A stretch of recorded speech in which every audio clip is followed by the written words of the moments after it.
সবাই যখন মৃত্যুটাকে ভীষণ ভয় পায়, আমি তখন হাসতে হাসতে আল্লাহর কাছে ভীষণ সন্তুষ্টি নিয়ে পৌঁছতে চাই যে আমি একটা ন্যূনতম ওই জীবনটা লিড করতে পারলাম, যে আমি একটা ইনসাফের হাসি নিয়ে আমি আমার আল্লাহর কাছে পৌঁছতে চাই।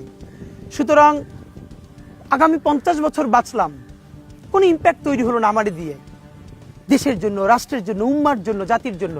কিন্তু আমি ধরেন 5 বছর বাঁচলাম, সেটার মধ্য দিয়ে যদি আগামী 50 বছরের ইম্প্যাক্ট তৈরি হয়, তাহলে অনেকদিন বেঁচে থাকায় কি সাফল্যের বলেন?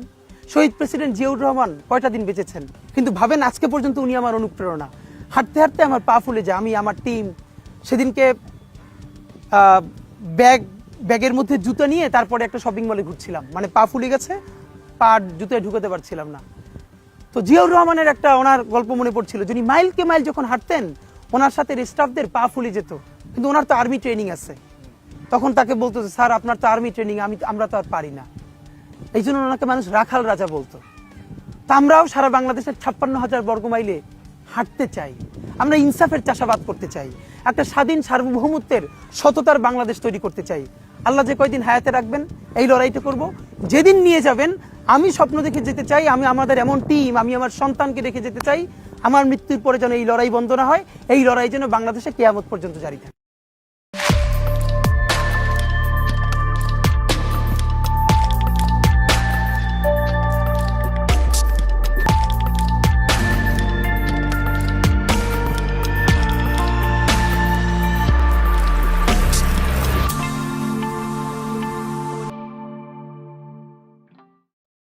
এই হাদিকেই কেন গুলি করা হলো, কে হাদিকে গুলি করছে, তার চাইতে কেন গুলি করছে এই প্রশ্নটা জরুরি।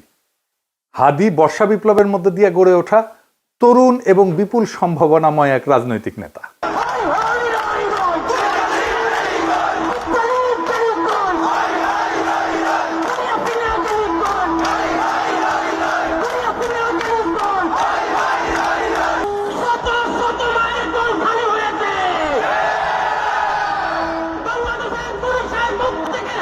অনেকে আওয়ামী লীগের দিকে আঙুল তুলতেছে। আওয়ামী লীগ অবশ্যই বর্ষা বিপ্লবের প্রধান শত্রু, কোনো সন্দেহ নাই, কিন্তু আওয়ামী লীগই কি একা বর্ষা বিপ্লবের একমাত্র শত্রু? না, রাজনৈতিক দলগুলো যারা হাসিনা বিরোধী লড়াই করছে তারাও তো বর্ষা বিপ্লবকে ধারণ করে না। সরকারের মধ্যে বিপ্লব বিরোধী ধান্দাবাজ অপদার্থ ধ্বজভঙ্গ লোকেরা ঢুকিছে একের পর এক। প্রফেসর ইউনূস নিজের বউয়ের ডাক্তাররা ঢুকাইছে মন্ত্রী পরিষদে, বন্ধুর পোলারে ঢুকাইছে, তার গ্রামীণ ব্যাংকের লেসপেন্সার সব ঢুকাইছে, পলিটিক্যাল পার্টিগুলো তাদের নিজেদের লোকদেরকে ঢুকাইছে, এবং বেশিরভাগই অপদার্থ। না আছে এদের ম্যানেজমেন্ট স্কিল, না আছে পলিটিক্যাল নলেজ, না আছে সদিচ্ছা, না আছে শরীরে জোর। আওয়ামী লীগ অস্ত্র কিনে সশস্ত্র যুদ্ধের ডাক দিছে, অস্ত্র কিনে যুদ্ধ করার কথা ঘোষণা দিছে, একবার না বারবার জেনেভায় যায় প্রকাশ্যে দিছে। দেখেন একের পর এক দেখান এইটা শেন।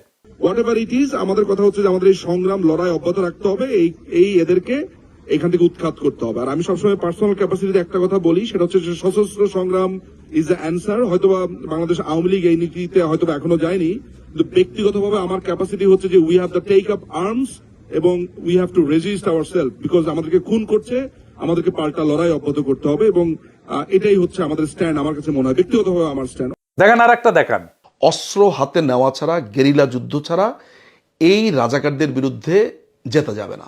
আমি আবারও আপনাকে বলি যে সশস্ত্র সংগ্রাম, গেরিলা প্রস্তুতি, এগুলো আমাদের জন্য জরুরি এবং সেটা আমাদেরকে ভাবা শুরু করা উচিত। আমি মনে করি বাংলাদেশ আওয়ামী লীগের এসব পুতু রাজনীতি করার সুযোগ নাই।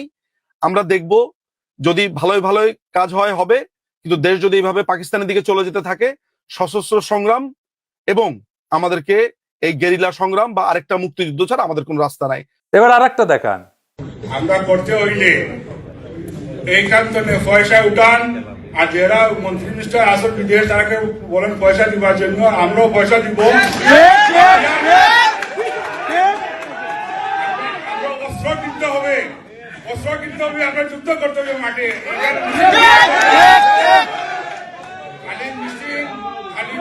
মিছিল করলেও চলবে না, আমরা অস্ত্র করতে হবে, আমরা মাঠে নামতে হবে। দেখেছেন? শুধু কি এরা হাসিনা লেসপেন্সার, হাসিনা নিজেই বিপ্লবীদের হত্যার নির্দেশ দিছে। শুনেন, কথা কম গাছ বেশি। নেত্রী আমাদের যে ভাই বোনদের হত্যা করেছে, আমরা অস্ত্র তুলে নিয়ে এদেরকে হত্যা করবো ইনশাল্লাহ আগামীতে। মুখে কথা একটু কম বলো তো, যারা কথা বেশি বলে তারা কিছু করতে পারে না। কথা কম গাছ বেশি, ঠিক আছে?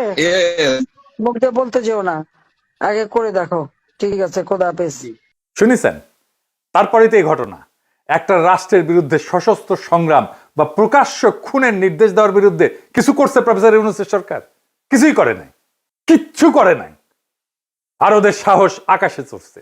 হাসিনাকে ভারত ফেরত না পাঠাতে চাইলে নাকি আমাদের কিছুই করার নাই, এই বলে তৌহিদানন্দ প্রভুপাদ। শুনেন, ভারতকে রাজি হতে হবে অথবা চাইতে হবে তাকে ফেরত পাঠানো। রাজি না হলে আসলে তো করার কিছু নেই, আমরা রাজি করানোর চেষ্টা করতে থাকতে পারি, এটুকু। যেটা প্রথমে যেটা বলছিলেন, এটা একটু প্রসেসের ব্যাপার আছে, প্রসেসে চলছে, দেখা যাক আমরা কতটুকু অ্যাচিভ করতে পারি।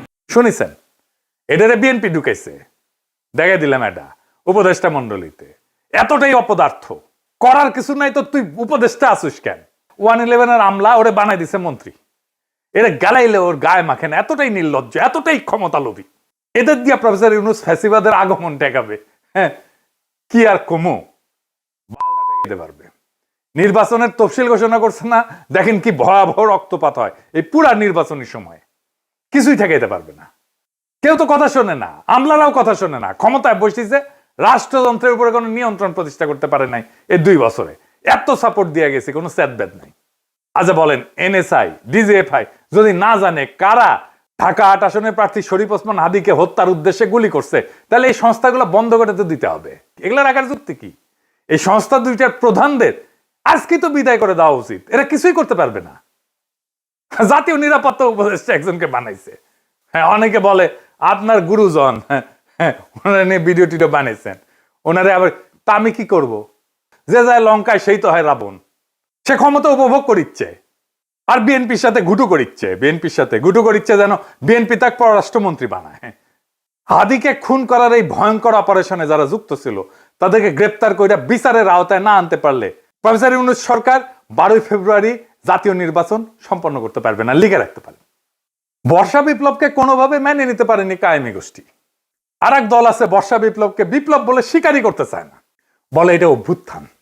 এটা অভ্যুত্থান নাকি বিপ্লব খুব নির্দোষ বিতর্ক বইলা মনে হয় না, কিন্তু এখানে লুকায় আছে হাদির গুলি খাওয়ার নিশানা।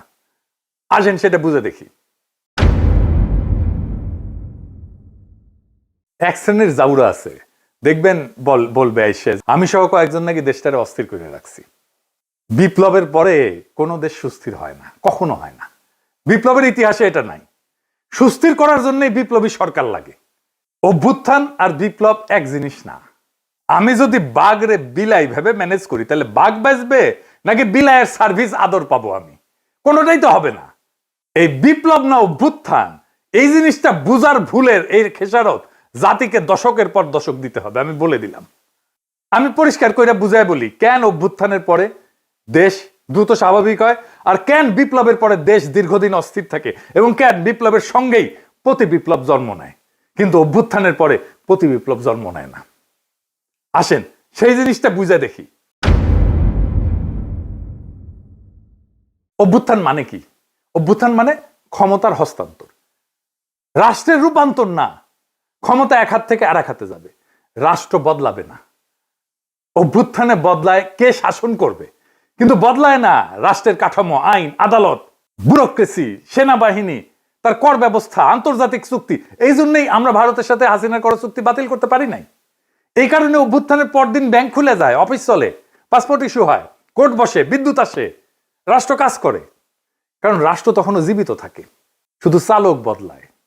আর 2024 বর্ষা বিপ্লবে কি হয়েছে এটা চিন্তা করে দেখেন।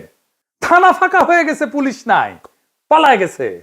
আদালত ফাঁকা হয়ে গেছে, বিচারপতিরা পালায় গেছে, প্রধান বিচারপতি সহ। হয় নাই? বিপ্লব মানে কি? বিপ্লব মানে শুধু শাসক বদল না। বিপ্লব মানে কে শাসন করবে, কেন শাসন করবে, কিভাবে শাসন করবে, কোন আইনে, কোন নৈতিকতায়, সব প্রশ্ন নতুন করে তোলে, নতুন করে ফয়সালা হয়। হান্না আরেন্ট বলছিলেন যে ইংরেজিতে লিখেছে, ইংরেজি যেহেতু লিখেছে ঠিকই লিখেছে, তাই না আমি বাংলা কইরা বলি। বিপ্লব মানে নতুন কর্তৃত্ব তৈরি করা, নতুন কর্তৃত্বকে প্রতিষ্ঠা করা। বিপ্লব মানে পুরনো বৈধতা ধ্বংস, নতুন বৈধতাকে আনা। নতুন বৈধতা আনতে হয় বিপ্লবী সরকার দিয়া। সে বিপ্লবী সরকার যদি আপনি না করেন, আপনার বৈধতা, আপনার কন্ট্রোল, আপনার নিয়ন্ত্রণ, আপনার অথরিটি দাঁড়ায় না। প্রফেসর ইউনূসের অথরিটি দাঁড়ায়নি, এই জন্যই দাঁড়ায়নি। কেন হয় প্রতি বিপ্লব হয় বিপ্লবের পরে? কারণ বিপ্লব কাউকে না কাউকে বলে তোমার দর্শন ভুল, তোমার আদর্শ ভুল, তোমার বিশ্বাস ভুল, তোমার সম্পত্তি অবৈধ, তুমি দেশের শত্রু, তুমি জনগণের শত্রু। তাই যখন কেউ সব হারায় তখন সে লড়াই করে। অভ্যুত্থানে কেউ সব হারায় না, বিপ্লবে অনেকে সব হারায়। বিপ্লবে আওয়ামী লীগের সব হারানোর কথা ছিল, ভারতের সব হারানোর কথা ছিল, হারায় নাই, সব রক্ষা করা হয়েছে। তাই প্রতি বিপ্লব জন্মায় বিপ্লবের গর্ভেই। বিপ্লবী সরকারের দরকার পড়ে প্রতি বিপ্লব থেকে বিপ্লবকে রক্ষা করার জন্য। ইতিহাসে দেখেন, ইতিহাস কি বলে, শ্রীলঙ্কা তো প্রেসিডেন্ট পাশে দখল করে ফেলছিল না জনতা, ওইটা অভ্যুত্থান ছিল, দেশটা সুস্থির হইতে সময় লাগেনি। নেপালও কি হয়েছে, তাই হয়েছে না, নেপাল সুস্থির হয়ে গেছে না, সময় লাগেনি, কারণ ওইটাও অভ্যুত্থান ছিল। বাংলাদেশ সুস্থির হচ্ছে না কেন? কারণ আমরা সেই গুরুত্বপূর্ণ সত্যটা এড়াই গেছি যে বাংলাদেশে একটা বিপ্লব হয়েছে এবং বিপ্লবের পরে অস্থিরতা থাকে, সেটাই স্বাভাবিক। কিন্তু সেই অস্থিরতা কতদিন থাকবে সেটা নির্ভর করে একটাই বিষয়ের উপরে, নতুন সরকার কতটা পূর্ণাঙ্গভাবে বিপ্লবী। আমরা সেটাকেই বলছিলাম বিপ্লবী সরকার। ইতিহাসে যেই সরকার বিপ্লবের ম্যান্ডেট নিয়ে, বিপ্লবী কর্মসূচি নিয়ে স্পষ্টভাবে পুরানো রাষ্ট্র ভেঙে নতুন রাষ্ট্র করে, সেখানে অস্থিরতা তুলনামূলকভাবে কম সময় দূর হয়ে যায়। কারণ সেখানে থাকে ক্ষমতা স্পষ্ট কেন্দ্র, আদর্শিক এবং রাজনৈতিক পরিচ্ছন্নতা। আর এইখানে না ঘরকা না ঘাটকা, বলে রাষ্ট্র সংস্কার করব, আর সব পুরানো কিছু সবকিছু রেখে দিচ্ছে। রাশিয়ায় 1917 সালে বিপ্লব হয়েছে, অস্থিরতা ছিল কিন্তু দ্রুত নিষ্পত্তি করে ফেলছিল বলশেভিকরা। অস্থিরতা দীর্ঘ হয়নি, যুদ্ধ ছিল কিন্তু দ্বিধা ছিল না। চীনেও কমিউনিস্ট সরকার পুরনো রাষ্ট্রের সঙ্গে আপোষ না করে নতুন রাষ্ট্র গড়ে তোলে। এইটাই বিপ্লবী চরিত্র, দ্রুত রাজনৈতিক স্থিতিশীলতা এনে দেয়। ভিয়েতনামও একই কথা। কর্তৃত্ব প্রতিষ্ঠা করতে হয় বিপ্লবী শক্তিকে। অন্যদিকে সরকার যেখানে না ঘরকা না ঘটকা, আধা বিপ্লবী, পুরানা এলিট আর নতুন শক্তির মধ্যে দোদুল্যমান, সেখানে অস্থিরতা লম্বা হয়। তাই হয়েছে প্রফেসর ইউনূসের সরকারে, পুরনো এলিট আর নতুন শক্তির একটা কোয়ালিশন হয়েছে। ফ্রান্সে বিপ্লব হয়েছে 1789 সালে। এরপরে দশক ধরে অস্থিরতা চলছে। মূল কারণ ছিল বিপ্লবের প্রশ্নে স্পষ্ট সিদ্ধান্তের অভাব। অর্থাৎ সমস্যাটা বিপ্লব না, সমস্যাটা হইল অসম্পূর্ণ বিপ্লব, বিপ্লবের পরে কর্তৃত্ব প্রতিষ্ঠা না করা। প্রফেসর ইউনূস কর্তৃত্ব প্রতিষ্ঠা করতে পারে নাই, আমাদের অনেক সাপোর্ট সত্ত্বেও। যত বেশি বিপ্লবী সরকার হয় তত দ্রুত ক্ষমতার প্রশ্ন মীমাংসিত হয়, তত দ্রুত দেশ স্থিতিশীল হয়। বিপ্লবকে যে থামায় দেয় যায় সরকার, অস্থিরতা তার পিছু ছাড়ে না, প্রফেসর ইউনূসেরও পিছু ছাড়বে না। কিন্তু বিপ্লব যে সম্পূর্ণ করে, স্থিতিশীলতার তার অনিবার্য ফল। আজকের অস্থিরতা, অরাজকতা সবকিছুর দায় ওই ছাত্রদের, যারা প্রফেসর ইউনূসের সরকার বানাইছে। এডিটর সাহেব, প্রফেসর ইউনূসের পেছনে ছাত্রদের ছবিটা দেখান, কারা কারা আছে। এই সব কয়টার দায়িত্ব এটা, এরাই প্রফেসর ইউনূসের সরকার বানাইছে। এই দায় নিতে হবে, ছাত্রদেরকে নিতে হবে, ওয়াকারকে নিতে হবে, রাজনৈতিক দলকে নিতে হবে, আসিফ নজরুলকে নিতে হবে, যারা এই সরকার গঠন করছে, সবার এটা দায়। এখন শেষ প্রশ্ন, কেন হাদি গুলি খায়, অন্য কেউ না? এর কারণ হাদি শুধু জুলাই বিপ্লবী না, হাদি একজন আপাদ মস্তক ভারতীয় আগ্রাসন বিরোধী। ভারতীয় আগ্রাসন বিরোধী হয়ে বাংলাদেশে বাইসা থাকাটা মুশকিল। প্রেসিডেন্ট হইলেও বাইসা থাকা যায় না।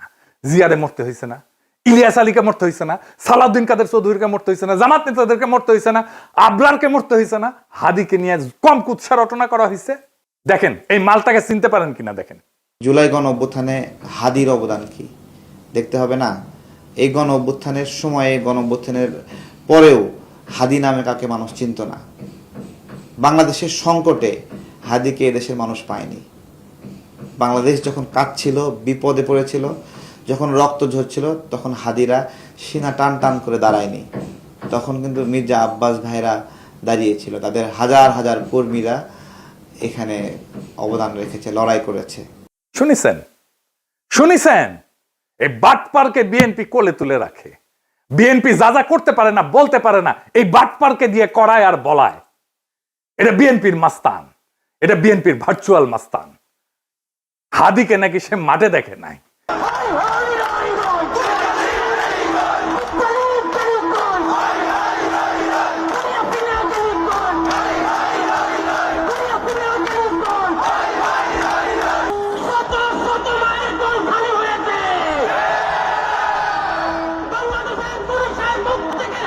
ওই বর্ষা বিপ্লবের হেডমাস্টার, ওর কাছে রোল কল কইরা বর্ষা বিপ্লবের স্টেক নিতে হবে। ওরে কিছু বললে বিএনপির বুদ্ধিজীবী ডাক্তার জাহেদ পর্যন্ত সেট করে ওঠে, কাইন্ডে শেষ হয়ে যায়। এই এপিসোড যখন রিলিজ হবে তখন হাদির ঠিক কি অবস্থা থাকবে আমি জানি না। এখনো পর্যন্ত হাদি ভালো আছে। হাদির কথায় আপনারা বারে বারে মৃত্যুর কথা আসতো, শহীদ মৃত্যুর কথা আসতো। আমরা তার এইরকম একটা কথা শুনেই এপিসোডটা শেষ করব। কিন্তু একটা কথা আপনাদেরকে স্পষ্ট করে বলে যেতে চাই, জুলাই বিপ্লবকে বিজয়ী করা ছাড়া আমাদের সামনে আর কোনো রাস্তা খোলা নাই। প্রফেসর ইউনূস বিপ্লবকে লক্ষ্যভ্রষ্ট করেছে। আমরা আবার সেই বিপ্লবকে সম্পন্ন করব, বিজয় করব। প্রয়োজনে আবার এক নদী রক্ত পাড়ি দেব, কিন্তু বিজয় নিয়ে ঘরে ফিরবো ইনশাল্লাহ। ইনকিলাব জিন্দাবাদ। মন খারাপ হয় যে আল্লাহ যদি আমাকে কোনোদিন নিয়েও যায়, তো এই যে ছেলে মেয়েগুলো, মানে আমি আল্লাহর কাছে সবসময় দোয়া করি, আপনি জানেন যে আমার আল্লাহ একটা সন্তান দিছে, 3 মাস ওর বয়স। আমার বাচ্চাটা তো আমি 3 মাসে 30 মিনিটও কোলে নিতে পারি নাই। তো আমার ওয়াইফ খুব মাঝে মধ্যে আর কি মজা করে বাচ্চারে বলে যে ইনকিলাব মঞ্চের মুখপাত্র তোমার সাথে দেখা করতে আসছে। তো আমার এই প্রথম মনে হলো কি যে আমি ভাইয়ারে বলি, ভাইয়া আল্লাহ যদি আমাকে নিয়ে যায়, আমার বাচ্চাটার দিকে একটু খেয়াল রাখেন। তো এই কথাটা আমি বলতে পারিনি। আব্বার একটা, মানে আপনি যদি বলেন যে আমার সারা জীবনের যেটুকুন সততা, সাহস, লড়াই, এটার দুনিয়ার সমস্ত শক্তি আমার আব্বা। আমি যদি কিছু হইলেও করতে পারি সততার সাথে, আল্লাহ যদি আমার রহম করে, তাহলে আমার ছেলে, আমার পরিবার, আমার ভাই বোন, আমার ইনকিলাব মঞ্চের ভাই বোনগুলো, এগুলো আল্লাহ দেখবে যেভাবে আল্লাহ এখন আমাদেরকে দেখতেছে। সুতরাং কারো কাছে আর কোনো প্রত্যাশা নেই।